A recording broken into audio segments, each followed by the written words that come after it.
Right, so you got this parrot, and it just won't shut up. It just keeps going, yup, yup, yup, yup.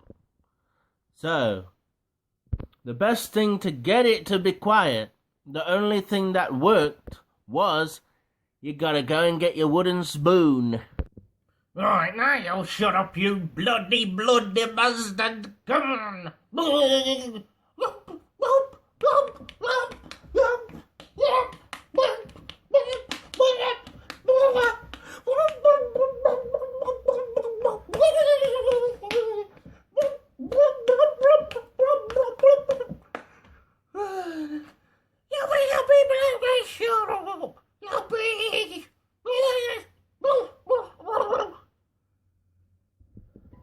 After a couple of hits with a wooden spoon and possibly a little tap up the arse, it'll just shut up and then fall to sleep.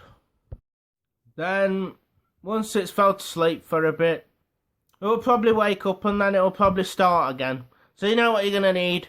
A wooden spoon. Right, you're starting again, are you? You're challenging me to the wooden spoon contest.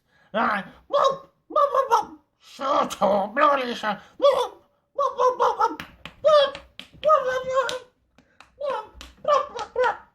Ooh, feathers everywhere. Woofy, woofy, woof, woof, woof, woof, woof, woof.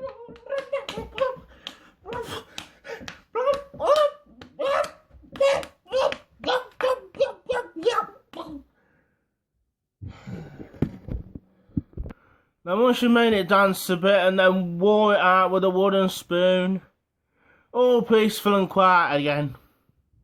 Only way to get peace with these parrots nowadays.